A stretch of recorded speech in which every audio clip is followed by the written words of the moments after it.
Well, the Browns' passing defense turned out to be just as tough as we knew they would be. Let's recap yesterday's Cardinals Browns game with my buddy Donnie Druin. Stay tuned. Turn up your volume. Because you're about to listen to The Sick Podcast with Kelly Singh. Murray heaves it downfield. It is. Oh, it's caught. It is caught. DeAndre Hopkins. Miraculous. It's Murray magic. The sickest Arizona Cardinals podcast. It's gonna be sick. Welcome to Arizona's sickest Cardinals podcast. I am your host, Kelly Singh, joined today by my bestie, Donnie Druin, Cardinals beat reporter, SI.com. Hello, good morning. Good morning. How are you? Good. For everyone joining us, Donnie so graciously woke up early this morning to record with me because I am on the East Coast today. Thank you very much for doing that. Yeah, no problem. I figured even with daylight saving time happening, I'd be like, okay, even if she's on the East Coast, it's still 2 hours away instead of the 3. I gained an hour of sleep and somehow almost overslept for this entire thing. So I'm happy to be here, though. I'm happy you're here too. And that's okay because, I don't really want to have this conversation actually this morning as mayor or empress of Toontown. Mhm. It's not the greatest of recaps, but here we are. 0-27 Cardinals, Browns. Cardinals remain 1-8. Donnie, why? No, don't Well, tell I me why. mean, let's get into it. And I feel like we're on opposite sides of the Clayton Tune spectrum, so I'll kind of say my Yeah, piece and you can say yours. Um, okay. This is coming from a guy who, when I evaluated Clayton Tune in the preseason, I saw a lot of things you would expect out of a rookie quarterback, right? Just didn't quite grasp an NFL offense. He was super athletic, but outside of that, didn't really kind of show me he had the ability to push the ball to the boundary, at least in terms of the sideline. Really struggled with his accuracy and consistency placing the ball. I did like how he took shots down the field, which is something Colt McCoy just refused to do for whatever reason, which we later found out it was probably physically impossible for Colt McCoy to throw a football 20 yards down the field. So good on them for at least keeping Tune on the roster whenever they traded for Dobbs. So Clayton Tune looked exactly like the Clayton Tune I had seen in preseason on Sunday, but you have to be extremely fair when you evaluate these games. Clayton Tune walked into a ticking time bomb. You, I, everybody with a pair of eyes, and even the Arizona Cardinals knew was going to be a complete disaster from start to Yeah. finish. And that's exactly what it was, Kelly. We were talking Mhm. before we started recording. No Michael Wilson, no James Conner, and already patchwork offensive line that lost DJ Humphries and Will Hernandez during the game as well, going against one of the top defenses in the NFL on the road. Clayton Tune didn't step on the field to take a meaningful snap all season prior to this. That's a lot. That's asking a lot. That would have been asking a lot out of a very healthy Kyler Murray to go into Cleveland and do that. So Clayton Tune, I'll say that he didn't play well, but I do want to give him props because he was dealt Uno cards in a game of poker, and you just Yeah. cannot win with that. And, I do like what Jonathan Gannon said after the game, where he kind of admitted that they had put him in a bad position. And, he can learn a lot from this. Yeah. And really, the Yeah. reps are gold in the NFL. And he's probably not going to get those reps for the rest of the year, but at least he has that experience now. He has a game under his belt. He knows what it's like to kind of be out there when the bullets are flying, right? And maybe this will help him be a better quarterback moving down the road. So I hope people don't look at the box score of this game and take it for face value. And I hope this can be a very, very big step in helping Clayton Tune become a better quarterback. Well, I hope that you write that in your recap if you do one this week, because you know people are going to look at the box score and take it at face value. You know people are going to watch the low lights rather than highlights and take those as they are without any context, which is something that I have been guilty of myself. So I'm not going to hate on that too much, but I do hope people take a look at the circumstance, because that's my whole point. Was he was not set up for success in this game.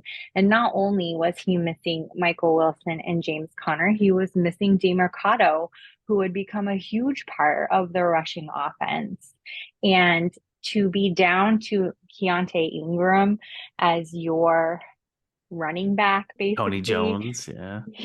Yeah, but still, Tony Jones. When have we heard Tony Jones' name really called out in any recent capacity other than filling in this game? So that's what I'm saying. It's like not set up for success. You've got Trey McBride, you've got Marquise Brown, you've got Rondale Moore, and you've got Keontae Ingram filling in there. I'll say filling in lightly at running back. And we know the Browns' passing defense is the best in the league. The rushing defense is where they have holes, and we had no rushers. Clayton Tune leading in rushing yards, as A you and I talked whopping about before. 28 A yards. whopping 28 yards. But what did you think about that pass interference call? I was Uh, just about to bring that up. yeah, because Clayton lobbed, I believe it was a 25-yard pass to Rondale Moore, not even in the vicinity of Hollywood Brown, and yet he gets a pass interference call. What can you talk about that a little bit? Yeah, I would love to. And it's funny because I am not a big believer in one play changing an entire dynamic of a football game. But Sure. leading up to that point, it felt like Clayton Tune had started the game just a little bit of confidence. He had strung together a couple of completions, if I recall Hmm. correctly. Yes. Um, Hit Rondell Moore on the wheel out for a big play, and it's like, okay, they finally got something going. Like this is it. Like this will start to kind of get the gears going. In no way, shape, or form did I expect the Cardinals to mount this rally and come back and beat the Yeah. Cleveland Browns, but at least it was a sign on offense, which is something they desperately needed. Yeah. I think they had the ball 14 times. They didn't get past the Cleveland 40 at all. Their longest drive was 6 plays. I mean, the definition of the struggle bus was the Arizona Cardinals on Sunday. But what puzzled me the most about the offensive pass interference call wasn't where it was at. It was the fact that Marquise Brown ran a route, broke inside, cut back to the outside, didn't even look at the two defenders that ran into each other. Second, didn't even touch the No. two defenders that ran into each other. Far beyond NFL officiating to be bad, but that was legitimately one of the worst offensive pass interference calls I have ever seen, ever Same. in my life. And I want to be clear, like that's not giving the Cardinals a win, but Right. man, like to take away a big play like that. I mean, who knows what happens the rest of that drive, but like such a momentum killer. And when you have a guy like Clayton Tune back there, you really can't have those. That's exactly what I was going to say. Total momentum killer and probably demoralizing at that point, to have your best pass of the game brought back. So, yeah, I'm not saying it would have changed the course or the outcome of the game, but it certainly would have brought a brighter spot to our recap today for sure.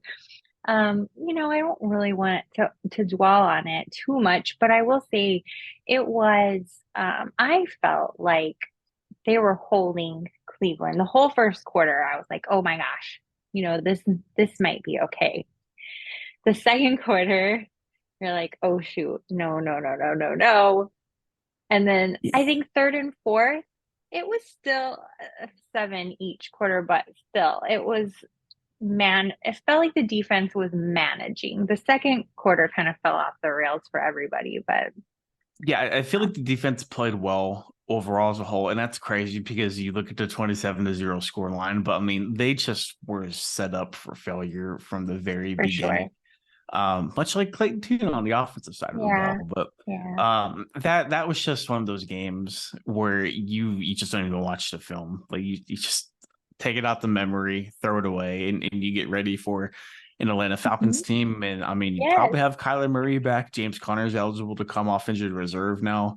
So I mean that's two great pieces to have on the offensive side of the ball coming back. But no, I completely agree. I feel like the defense played well for what it was worth. But when you're 1-8, you're Yeah. obviously not talented enough to hang with some of the better teams. And like the Browns aren't a great team. I mean, they're all four AFC North teams are in the playoff picture as of today. But man, like Yeah. this season is definitely about taking lumps and bruises, and I feel like we all felt that yesterday. For sure. I feel very bruised indeed, physically and emotionally. Um, yes, so next week we're going up against the Falcons, and it pains me to hear you talk about James Conner eligible to come off of IR next week. Because wouldn't it have been great to have James Conner this past game to at least help us with that ground game? But woulda, coulda, shoulda. We're looking ahead at the nest. We're gonna defend the nest. I'm gonna be out there tailgating again. New favorite spot in the grass near the restrooms, not the porta potties, the actual restroom with soap and water. I respect that with running water too. That's crazy. Love it. Thank you so much, Donnie, for coming on the show. You know, I appreciate it. And I'm going to let you get on with your day. I appreciate it. Thank you. You can find Donnie on the app formerly known as Twitter at Donnie Druin, and you can find me at Kelly in Phoenix. Let us know what you think and be sure to read Donnie's articles. Donnie, let them know where else they can find you. Yeah, you can follow the work at si.com/NFL/Cardinals or allcardinals.com. Thanks so much. Bye. And that's a wrap. Hope you don't miss us too much until next time. Follow the Sick Podcast with Kelly Singh on YouTube, Instagram, Facebook, Google Play, and Apple Podcasts.